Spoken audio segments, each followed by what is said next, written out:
Tonight, I talk about Top Gear.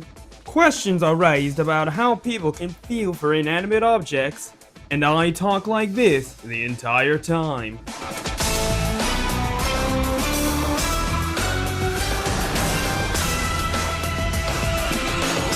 Boy and welcome, and we begin with a question. What is a car? Now, for about 95% of the global population, they will hear that question and answer back flatly, it's a machine that's used to get from A to B and then back to A again. But for the other 5%, the proper petrolheads of the world, they'll tell you that a car is more than a big lump of steel that you get your groceries with. To us, a car is more similar to you or I. It is a living, breathing entity. More importantly, I want to discuss why so many of us came to such a seemingly ludicrous conclusion. And it all boils down to a pokey motoring show from the UK called Top Gear.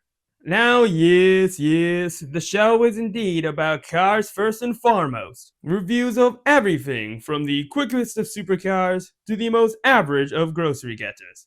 But it was the on-screen chemistry between the three hosts, Jeremy Clarkson, Richard Hammond, and jamesmay, Hello. that made it the greatest car show in the world. It was from their witty banter and explosive personalities that the brilliance of Top Gear was baked in. They didn't just review cars, they gave them a heart and soul. Oliver!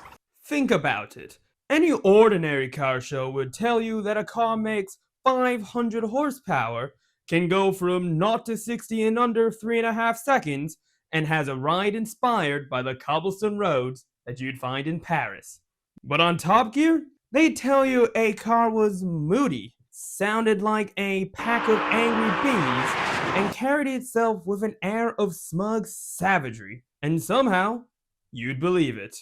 Let's observe any number of the road trip specials. One of their earliest across Botswana, for example. On paper, it's just 3 middle-aged blokes driving across the plains of Africa in 3 second-hand cars that, quite frankly, should have been put out to pasture decades ago. However, jamesmay takes a sensible old Mercedes, chops off all of its body parts and creature comforts, and turns it into a battle-hardened, trusty steed.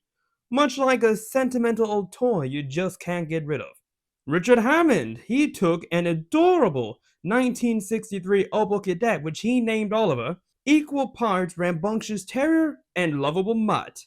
As for Jeremy Clarkson, he took a Lancia Vito Coupe for its rally pedigree.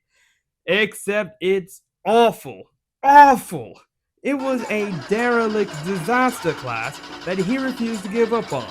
Not because it was a good car. The gearbox is broken, the steering's broken, the window's broken. Far from it even. But because it had character. And that's the great thing about Top Gear.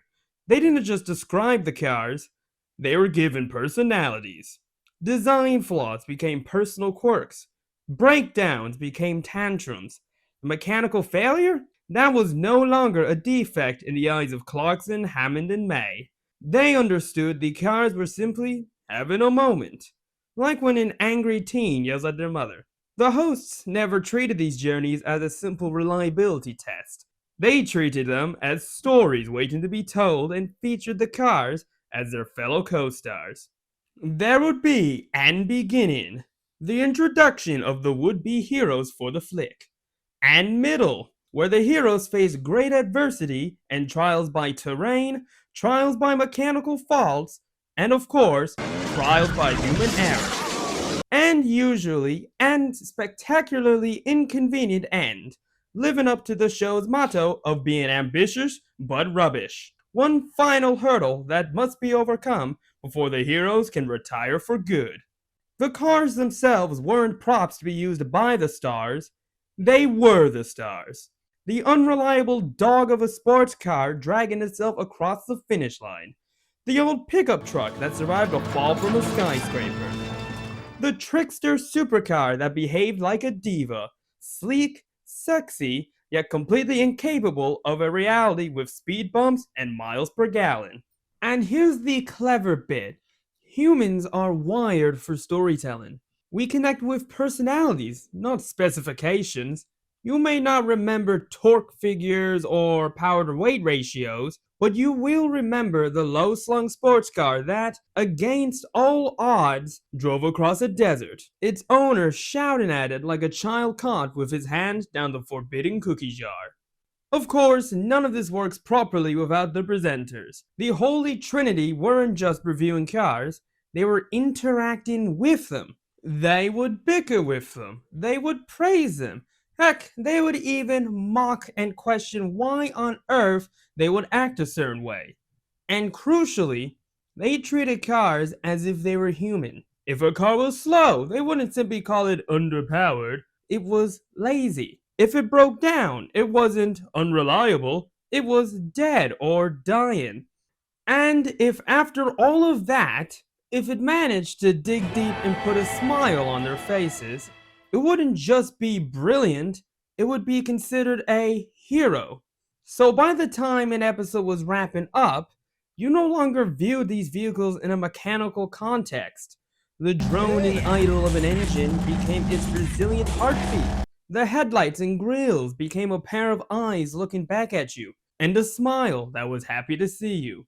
No longer were you watching a show about mechanical objects. You were watching an old gunslinger give its last stand, or a plucky underdog battling the odds. These cars became human.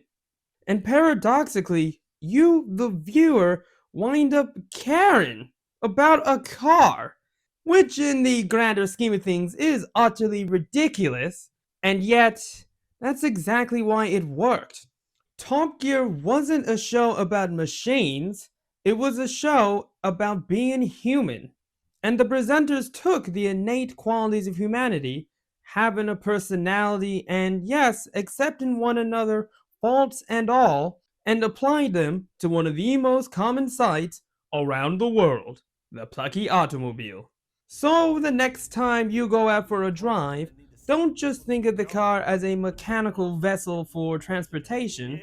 Think of it as a trusty confidant that you well and truly can form a bond with. Take it for an adventure, whether it be an epic road trip across the country or just a simple drive with your mates. Go and make some wonderful memories. Figure out what makes life tick, and then find that along the way, you've given some life to your steed, the humble automobile. No longer a machine, but a loyal companion. And on that bombshell, it's time to end. This is the Voice of the Village Recreative signing off.